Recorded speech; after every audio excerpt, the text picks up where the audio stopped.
Hey guys, how you going?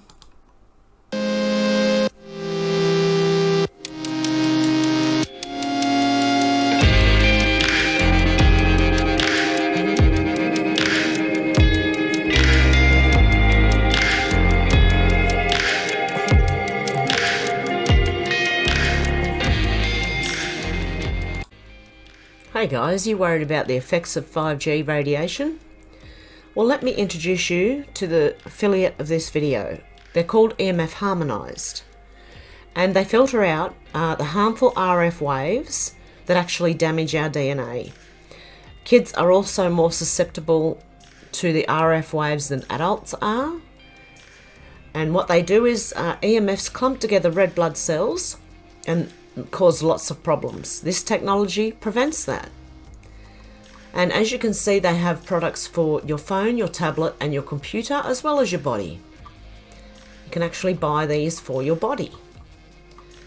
So if you'd like to help a fellow truther and help me out as well, please check out the affiliate link down below. They also actually have a video showing you the red blood cells, how they clump together with 5G radiation, and how this technology protects you from that. Okay guys, if you're interested, check out the affiliate link below. Thanks guys.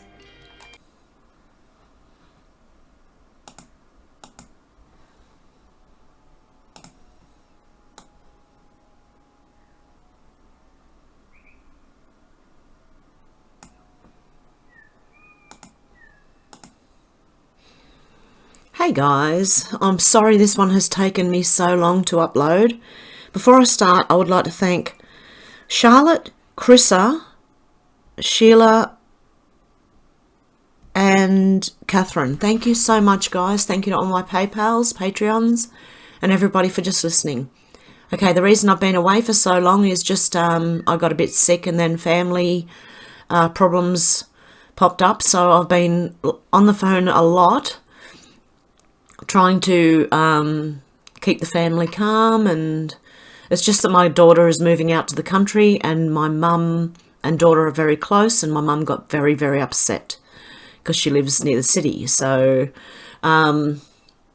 she's been very, very emotional.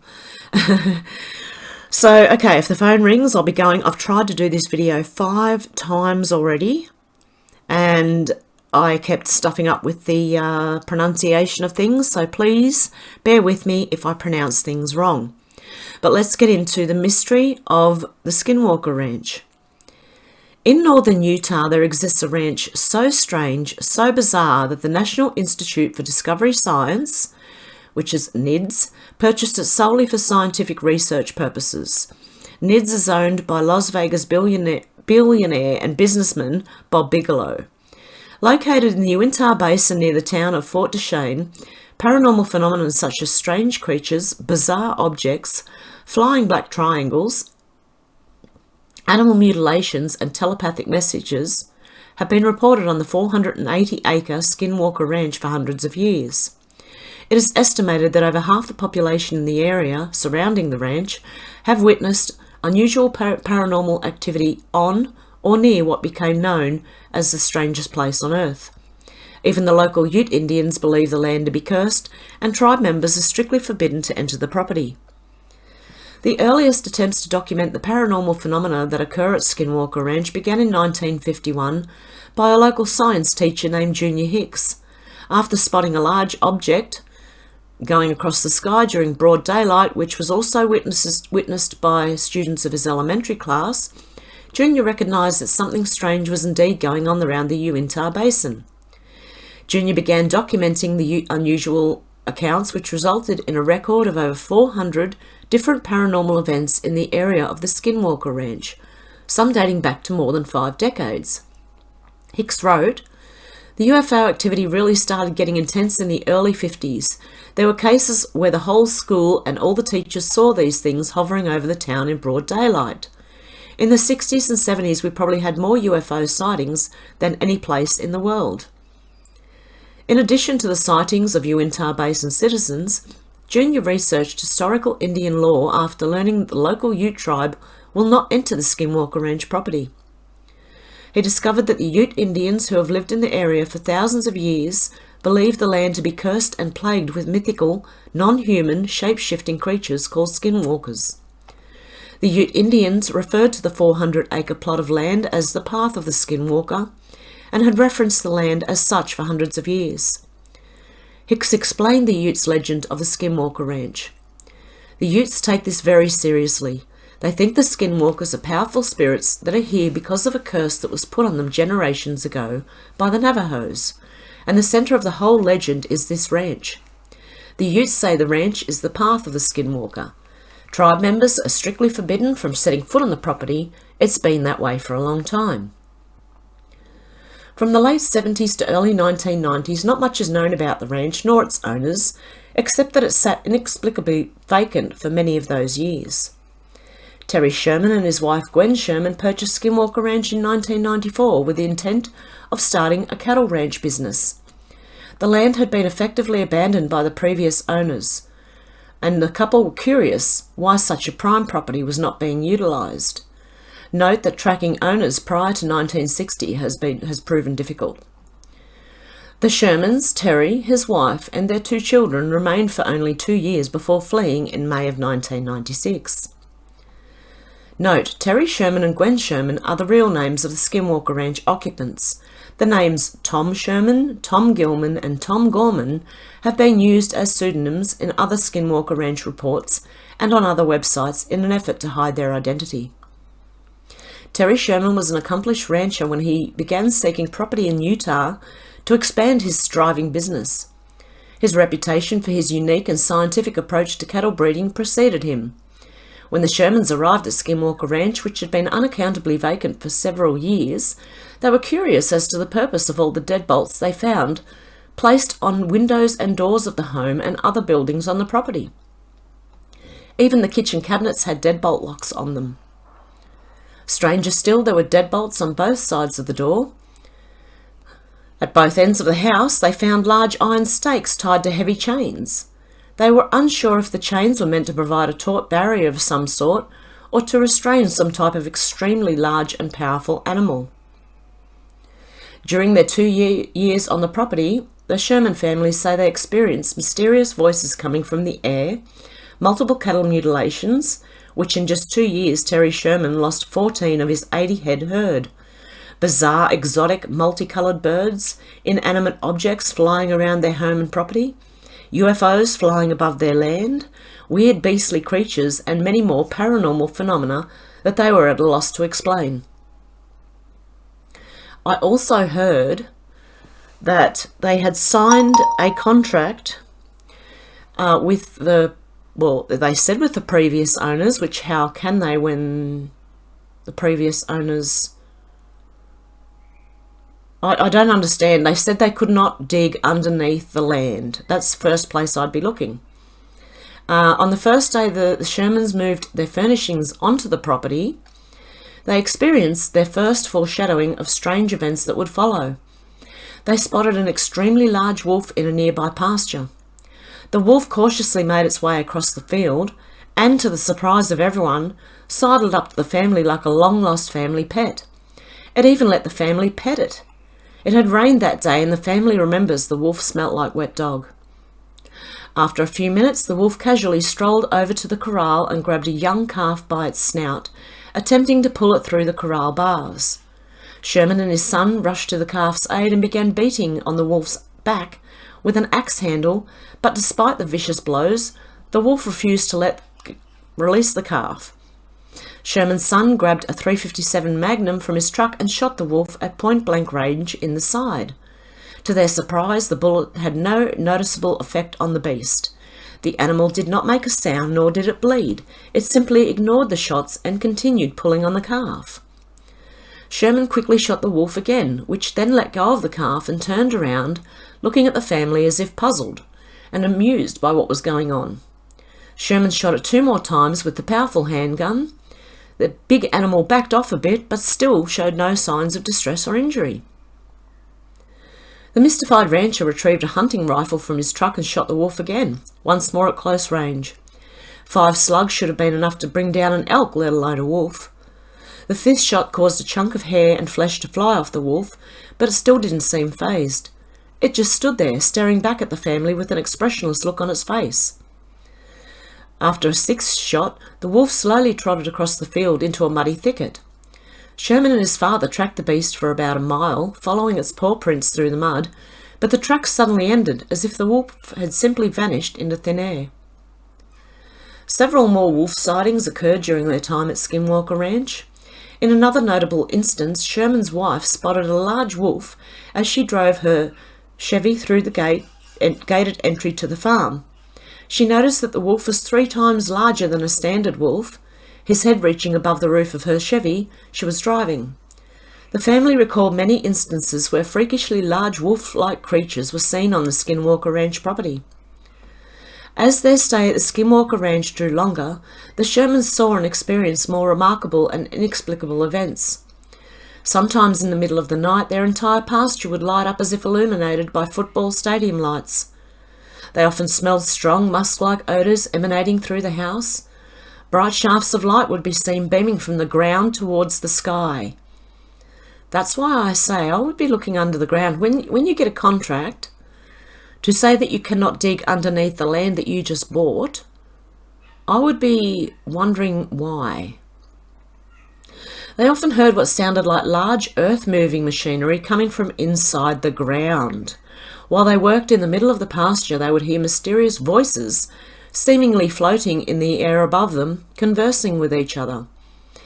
Okay, if the voices were coming from underneath the ground, might it sound like it was coming from the air if you couldn't tell where it was coming from?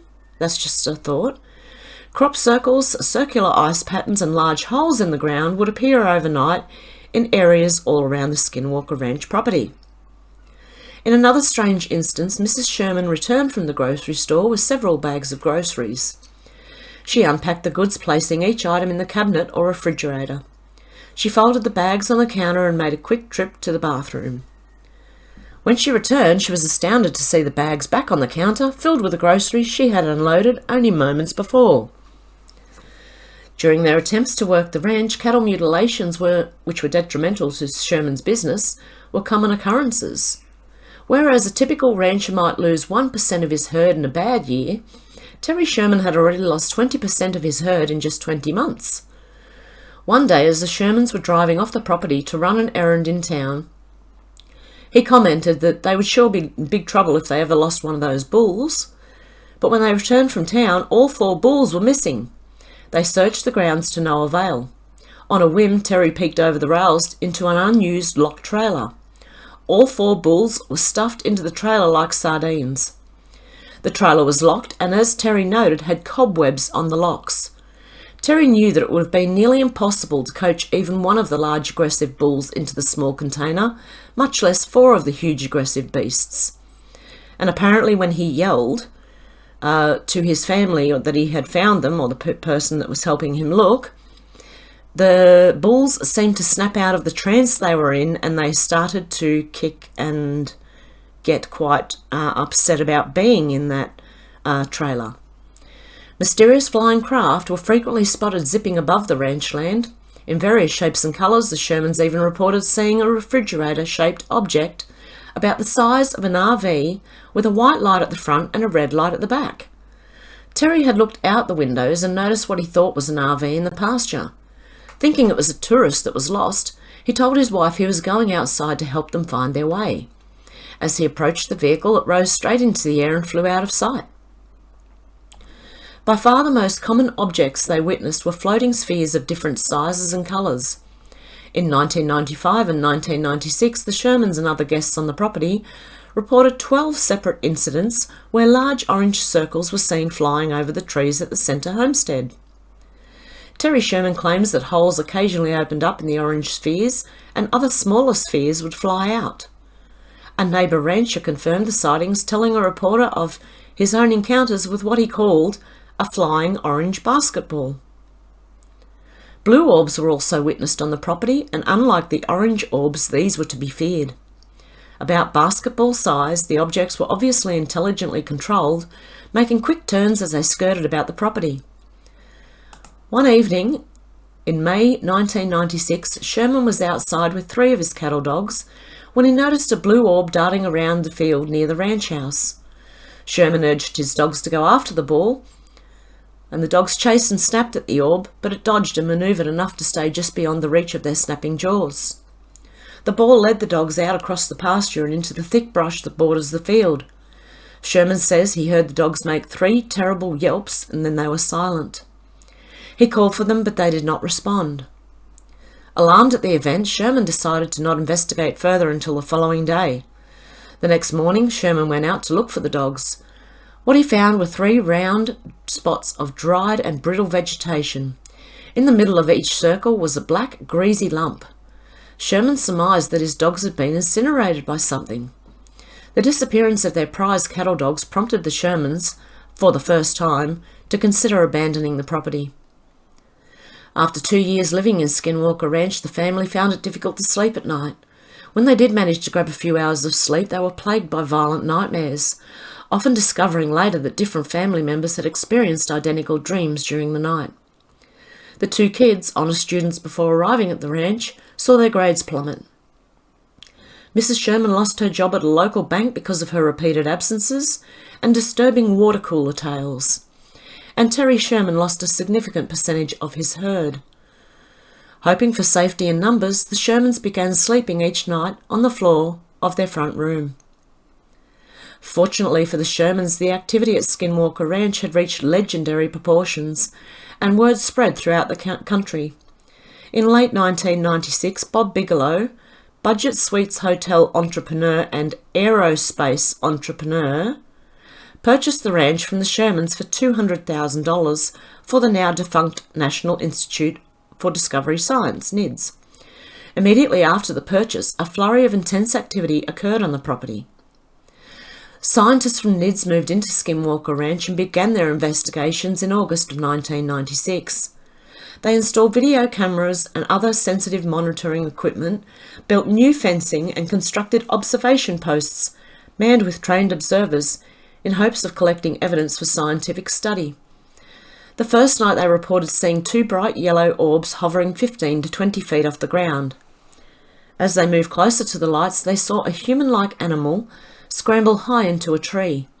They moved toward the tree line to get a closer look at the animal, the apparent size of the animal growing larger and larger as they neared the trees.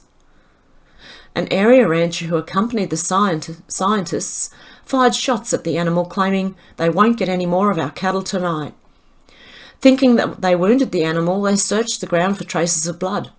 No blood was found, but strange tracks were discovered in the snow. The tracks were large, clearly defined, and indicated the animal had large human-like feet with very long claws. Not wanting public exposure that would bring onlookers and disrupt their scientific research, NIDS remained fairly quiet about the incidents for many years. Up until 2002 and from 2006 onward, NIDS investigators and research scientists continued documenting various paranormal events using various high-end electronic equipment and highly qualified investigators. They immediately noted that cattle mutilations were routine occurrences and often happened within a few hundred yards of investigators. Necropsy analysis of the cattle corpses revealed that a sharp instrument had been used in the dismemberment of the animals. They deduced that the dismemberment would have taken quite some time to complete, which was inexplicable to the scientists because on at least one occasion the cattle was seen alive moments earlier and the researchers remained within 300 yards of the animal at all times. They were also astounded that 40% of the body mass of the mutilated animal could be removed without leaving a single trace of blood on the ground. Additional activity reported at the ranch includes unusual or strange aircraft, balls of light floating above the ground, poltergeist activity in and around the property, cattle mutilations, strange alterations to the surface of the land, hundreds of pounds of soil moved from place to place in the course of a single night, and strange humanoid-like creatures roaming the ranch. One NIDS researcher explained the experience. "It isn't as simple as saying that ETs or flying saucers are doing it. It's some kind of consciousness, but it's always something new and different, something non-repeatable. It's reactive to people and equipment, and we set up the ranch to be a proving ground for the scientific method, but science doesn't seem amenable to the solution of these kinds of problems. By 2002, paranormal activity at Utah's Skinwalker Ranch had begun to decline, and by year's end reached the point where the NIDS decided it was no longer financially feasible to keep a full-time crew of researchers on the premises. Scientists continued making visits and recording incidents up until 2007, at which time they noticed the pattern of unusual activity had begun to increase once again. The Skinwalker Ranch is a private facility. It's owned by NIDS. It is guarded and under electronic surveillance at all times. Visitors who have attempted to enter the property have been told the ranch is considered dangerous and unpredictable. It is fenced and often highly guarded. However, the grounds of Skinwalker Ranch can be viewed from outside the gates. Then they quote a news article of the Skinwalker Ranch. The article is one of the first reports documenting the Shermans' experiences, and it was from 1996. And they do go, they talk about ETs, they talk about even Hollywood's fixation with ETs, and that you can't turn on really one TV show without seeing something about ETs.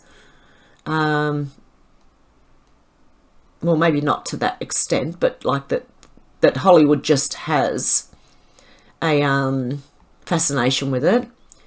It goes over the same things that I have said previously, but there was something interesting that Terry Sherman said. For a long time we wondered what we were seeing. If it was something to do with the top secret project, said Terry Sherman, who reluctantly agreed to speak publicly about the activity for the first time. I really don't know what to think about it. They did see many things that they thought were vehicles on their land, that when they got near to the vehicles seemed to be moving away from them. They've seen other airborne lights, some which have emerged from orange circular doorways that seem to appear in midair. They've had discovered 3 circles of flattened grass, each about 8 feet across, in a triangular pattern about 30 feet from each other. Other strange soil impressions have been found. Circles about 3 feet wide and a foot or 2 deep, with the dirt in the centre perfectly flattened. They heard voices, and a lot of people in the area have also seen a lot of strange and unusual activity. So I'll just get past the report. They just go over the same things that I've just described. Okay, below is an account from a local native of the area in which he listed several occurrences he witnessed during his time living around the Skinwalker Ranch. The accounts were sent into by an email to a local Skinwalker Ranch researcher. And you will notice that every country has their myths and legends.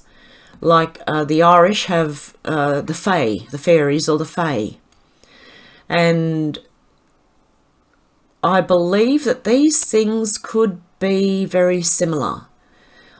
Also, there have been reports, I don't know if you've ever heard of black goo, but there is reports that that is also intelligent, and that would make more sense with shape-shifting, I believe. But these things, I believe a lot of the myth that what we're told, that myth is like fiction or fantasy, when myths were actually passed down through generations of literal stories that each country person would tell their, next generations. But here's a story from one of the local natives. I was 12 years old and we were heading down to Rantlet for beer dance with my father, mother and brother. We got past the police department and across the firing range. My dad stopped and drove backwards. My brother and I were in the back bed of the truck and tapped on the window. and said, "Look over there." We looked and we saw monkeys, a lot of them, running up this hill to next to this old shack. What was weird is that it was in broad daylight when we saw these things. And I was like, what are monkeys doing out here? Yes, monkeys. I will never forget that day ever in my life. One time I went to visit my brother and my son. This was in 2004, and we were in the bedroom talking, and my niece was talking loud in the next room. And my brother came into the room and said, "Do you know how to use a gun?" I was like, "I grew up with guns, crazy guy." Lol, but he was serious and told me to lock all the doors and windows and pull the shades down. I was like, okay. But then I asked what is going on. He said that something tall and dark was out there and that his daughter had seen it by the corner of the house. They were pretty much freaked by what they saw. We did what was asked and we went out to see what was going on, but nothing was there. Well, that following morning we were talking about, but still half asleep, the door to our room banged shut real loud that it would wake up the whole house. It was like, what the heck? So I went out to see if anyone had shut it and everyone else was asleep. Sorry guys, it's really hard to read just the way it's written. Later that night, my son was playing his violin outside on the porch, and while he was turning the pages, he heard loud breathing noise around the corner. But he continued to play because he thought it was the horses snorting or something. But he quit playing, and again the same thing. So he just left it at that and went inside. One night as we were going to this apartment building, we saw a lot of children running and crying. We were like, okay, what's going on? Someone said that they confronted this thing, not a person, a thing standing by the playground, and it had a heavy coat on and a hat with bulging eyes. I was, what? No way. But they were telling the truth because I seen the kids crying. Have you ever heard of the Shadow Man? I believe that's what he is seeing there. We heard a Bigfoot bellowing in Uinta Canyon that woke my husband up from a deep sleep. I was watching Finding Bigfoot and they had recording of yelling and I was like, that's what it was. The yell is similar to what we heard that night. It was a eerie high scream. It was not a cougar, bear or whatever. It was so scary. And then another one. One time my son was living with my sister in Fort Duchesne and the person she was dating was a police officer. Well, he came up to tell them that something was out there and they were chasing it. He told them to get into the house as they watched from the window. Because they lived on the hill, they saw the police lights and dogs howling and trash cans being tipped over. Yes, it echoed and it was loud, whatever it was making a ruckus. They never knew what it was. They said they shot it and they were chasing it from the bridge by Highway 40 and it ran at an exceeding rate. They lost it by Dead Man's Curve. These are all the ones I know plus many more. These people are my family and when they tell me these, they sweat. Goosebumps and just jittery voices when they tell it. So I know it's real. There are things out there that chooses certain people to see them, like my friend who went to work in the morning hours in Fort Duchesne. Right past Hilltop on the east side of the hill, she saw 4 skinwalkers cross the road. She wasn't going fast and her daughter was in the back seat sleeping. She knew going fast would just not be smart. She said they were tall, hairy, and they looked so hard to describe, she said. She waited for them to cross. This was like around 4:30 a.m. She rushed to work all the way around instead of going by the lake. She told her boss about it, and she said, we know there's crazy things going on. Told her to come in when morning breaks. I don't get that bit. Anyway, okay. See, they are chosen to see these strange beings, to make them believe and not understand. My dad once told me when they went to the dark canyon by Uinta Mountains, they were hunting. And when they were in the woods, they smelt a bad odour of dead animal. He told them, he said, let's go and leave this big man to his business. And he shouted out to him, we'll leave you alone now. And they left and came home to tell us. They never hunted up there again. Later in that week, they had a lot of calf mutilations around the White Rocks area. This was in 85. And so that's the end of that. He said, people tend to hear things and see things that boggles the mind. I'm one of them. Then the following is an independent report from Skinwalker Ranch, aka Sherman Ranch investigation, conducted by the Nevada. There was a remote viewing group that went in. I will not read that because they are just saying they see this, they see that. It's all very I found it very strange. Okay. Researcher Junior Hicks often referred to Dark Canyon, the lair of a Skinwalker entity. Located on tribal properties, access has never been granted to researchers, including Hicks, who was never allowed to visit the cave. Modern-day researchers believe they have discovered the location of the mysterious cave. It is located 40.568897 north, west 110. Oh, okay. It's normally done in 40 hours north, 56 minutes and so many seconds, and this is done completely different. But it is circled in this map. There you go. It's on the map itself. West 52 hours, 68 minutes, 11 seconds north. 110 hours, 36 minutes, 52 degrees. Oh, I can't remember how to read them. I'm sorry, guys. I used to know how to read that. Many visitors and other witnesses have reported bizarre activity at Skinwalker Ranch. Below is a small collection of their tales. I recall falling asleep for an afternoon nap. Suddenly I felt a powerful tugging sensation and something like an electric shock. I was pulled into consciousness but found myself in a strange but vaguely familiar environment. My impression was that I was in the same room I'd fallen asleep in, but was perceiving a different layer of casualty. On my left was a massive black shape that I can only describe as living black skin of electrified nothingness. Black hole came to mind, as the creature appeared embedded into the physics of this alternative realm. I watched as the shape morphed from an ambiguous black mass to the shape and size of a large ape, growing an arm right before my eyes. The arm reached out and grabbed my wrist. I felt an electric shock pass through me.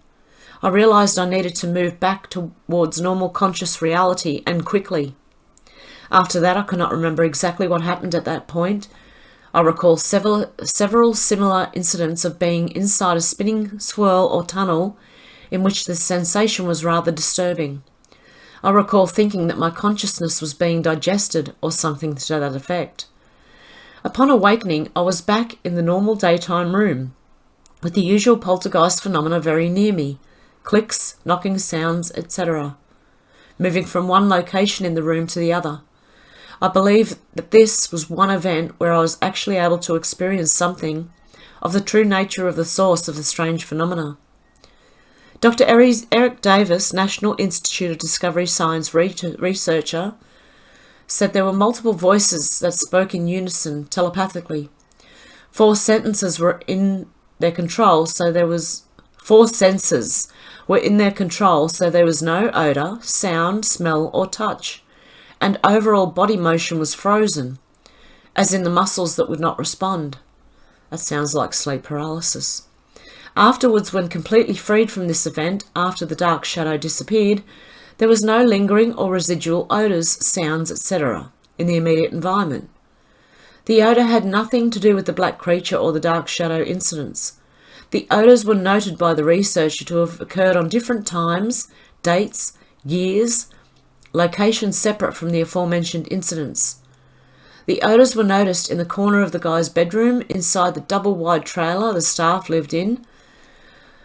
The creature and shadow incidents occurred at half a mile away at different times and dates, so there was no causal connection between these things.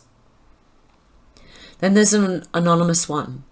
As we made our way down towards the southern gate, we experienced our radio acting up. I was about to turn it off when my son said, "Did the radio just say stop, stop?" We pulled over to the side of the road and turned up the radio. We gave it about 5 minutes and nothing happened, so we took back off, leaving the radio on. We had just started moving when the word leave came over the radio. It was loud, mechanical, and direct. It was loud enough to where it startled me. I don't know what caused it, but it was very clearly the word leave. Then all of a sudden our radio started working normally again. Many have questioned the true intent behind Robert Bigelow's purchase of Skinwalker Ranch and his funding of other UFO and paranormal related projects. Rumour and accusations abound. The following was posted to the alt.paranet.ufo news group in March 1996 regarding the funding of the big three UFO groups and their relationship to Robert Bigelow and his Bigelow Foundation, and that includes MUFON, FUFOR and SUFUS. RE, status of Bigelow funding at UFO research. It has name Rudiak at garnet.berkeley.edu. Date Monday, March the 4th, 11/29, 1996, 11:29 a.m. News group Alt Paranet UFO, and then it's got M. Corbin at dimensional.com, and Michael Corbin wrote, "Does anyone know of the status of the Bigelow Foundation's funding of so-called Big Three UFO research groups? I heard that a problem closed it down. Details, anyone? Mike." Here was the first response, which was posted the next day and provided a uniquely interesting perspective on Bigelow's funding UFO projects. Be forewarned that the following picture was pieced together from various sources, some of it little more than hearsay and rumour. The Big Three were also known as the Coalition and consisted of MUFON, FUFOR and SUFUS. As best I understand it, Bigelow, who's supposed to be very wealthy and shadowy Las Vegas businessman with rumoured mafia CIA connections, pledged something on the order of $1 million last year to the Big Three for UFO research. Among the projects funded by Bigelow were further animal mutilation studies by Linda Moulton Howe. I've heard this is still being funded. And also an intensive national search of 1947 newspaper archives.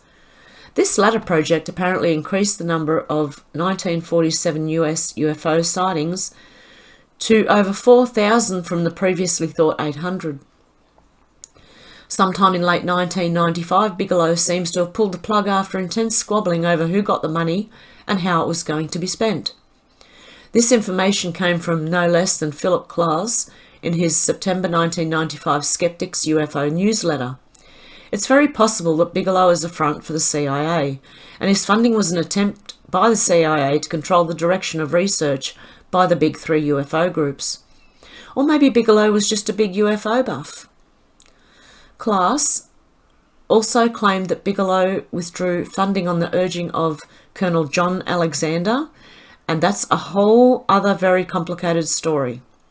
Alexander, however, has denied involvement in a response published in the 5th of December 1995 edition of Sources Me. Colonel Alexander was formerly head of the Los Alamos non-lethal weapons research, which included conventional means of incapacitating opposing armies and pesky civilian crowds without necessarily killing them, but also included Psy-war techniques such as remote viewing. Alexander recently retired and moved to Las Vegas, but still admits to continuing his non-lethal weapons connection through future conferences and his still existing NATO appointment. Alexander is also rumoured to be head of the National Institute of Discovery Science in Las Vegas, although Alexander denies it. Also, as I understand it, NIDS is funded by guess who? Robert Bigelow.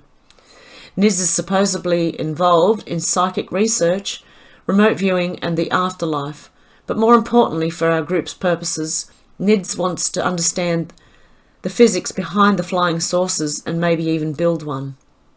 According to several sources I've read or spoken to, Alexander was also reputedly the mysterious Colonel Harold Phillips in Howard Blum's book Out There. Colonel Phillips Alexander headed the UFO Working Group, an MJ-12 type UFO organisation within the DIA, the Defence Intelligence Agency, consisting of secret military people and scientists from the CIA, NSA and DIA. According to Blum, the UFO Working Group was formed in February 1987 following a UFO radar incident in December 1986. Supposedly confirmed by psychic remote viewers in the DIA's Project Aquarius, founded by Stanford Research Institute physicist Hal Puthoff. Puthoff was also one of the scientists in the UFO Working Group. Many members of the group, including Alexander and Puthoff, were also reputedly members of the so-called Aviary, yet another group of scientists and military people working on the UFO problem. Formed earlier than the UFO Working Group, though supposedly independent of the government. The Aviary, however, seems to have been involved in the release of disinformation to UFO researchers in the 1980s, with William Moore at the focus. This is a whole other very complicated story that involves a psychological warfare campaign against physicist Paul Benowitz in Albuquerque, Kirtland, AFB, AFOSI agent Richard Doty, who was forging UFO documents, Doty's superior in the Pentagon, Colonel Barry Hennessy, and Hennessy's underling, Colonel Richard Weaver, the OSI propagandist who wrote the 1994 USAF Roswell report. Wow, this is huge. This probably involves the parties who were behind the MJ-12 papers given to Moore and Jamie Shandera in 1984 and who planted another MJ-12 document in the National Archives to be found by Moore and Shandera, the so-called Cutler-Twining memo. Now back to NIDS. Hal Puthoff is also affiliated with NIDS. Puthoff was an former employee of the NSA, then went to the Stanford Research Institute and started remote viewing research back in 1972 with Ingo Swann and Russell Targ. Within weeks of starting the research, the CIA showed up on his doorstep, and that's how the CIA got involved in remote viewing. Puthoff has detailed all this in an article to be published in the spring 1996 edition of the Journal of Scientific Exploration. But for those of you who follow this group and AAV, this article was posted here on the 24th of February 1996 by Thomas Bergen under the title CIA-Initiated Remote Viewing. Go back and read it. Puthoff includes a multitude of references. Puthoff is a very able physicist and has published a number of articles in Physical Review since 1989 on the relationship between the vacuum, the electromagnetic field and gravitation. His primary theory, I hope I don't butcher this, is that gravitation and inertial mass are residual EM effects arising from the interaction of light with virtual matter in the vacuum. In a way, it's similar to the van der Waals force in chemistry, which binds molecules together into solids and liquids. The van der Waals force is a weak secondary force that arises from random charge fluctuations in the electrons orbiting atoms. If Puthoff is correct, then it may be possible to cancel inertia mass through suitable manipulation of EM fields. Puthoff has also published a paper that mathematically confirms a conjecture by Casimir that it may literally be possible to extract energy from the vacuum with intense EM field gradients. If all this sounds like the physics of sources science, you're quite correct. Inertial mass cancellation could explain a great many characteristics of sources, such as their enormous accelerations, right-hand turns, and ability to float in our atmosphere. Based on his background, I suspect Puthoff believes there is a deep connection between source of physics, psi phenomena such as remote viewing, and many other bizarre aspects of the UFO enigma. To quote Michael Corbin's accompanying post, which is from the letterhead of NIDS, the National Institute for Discovery Science is a newly formed private-funded research organisation. It focuses on scientific exploration that emphasises emerging, novel, and sometimes unconventional observations and theories. In its programs, NIDS rigorously employs accepted scientific methods and maintains the highest ethical and quality standards. Because NIDS is a new institution, it's too soon to determine exactly what specific projects will be undertaken. However, the Institute is concentrating on exploring fundamental research on issues concerning the nature and evolution of life and consciousness in the universe and their modes of interaction. In short, NIDS appears to be a blend of hard, though fringe, physical science and what could be loosely termed mystical science. It may very well be secretly backed by the CIA or some other spooky agency. I find the whole story too confusing for words. Howard Bloom took a stab at it out there, but ultimately got lost. Perhaps John le Carre will write a new spy novel and clear everything up for us.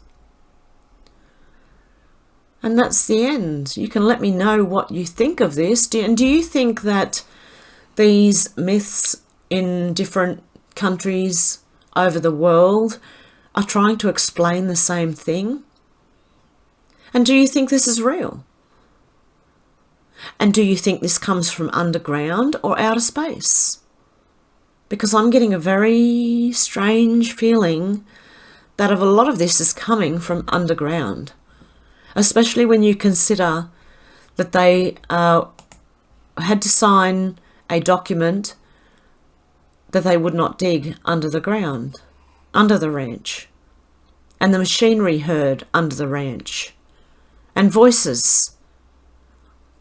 And we don't know what is under the ground, so there could be mysterious creatures made from DNA splicing by scientists. Let me know what you think of all this, guys. And if you have a new theory or a different theory, please feel free to post it in the comments below. Also, if you have any stories of strange things that have happened to you, slips in time, have you seen ghosts or things like that, please email me. My email link will be down below as well. Please email me with any stories you have of strange and mysterious events, or even hauntings if you've ever had a haunting. Let me know. Okay guys, please comment down below and let me know what you think of this one. Have a good morning, afternoon or evening wherever you are, and I'll talk to you soon. Don't forget to catch the news on Rumble. Okay guys, bye.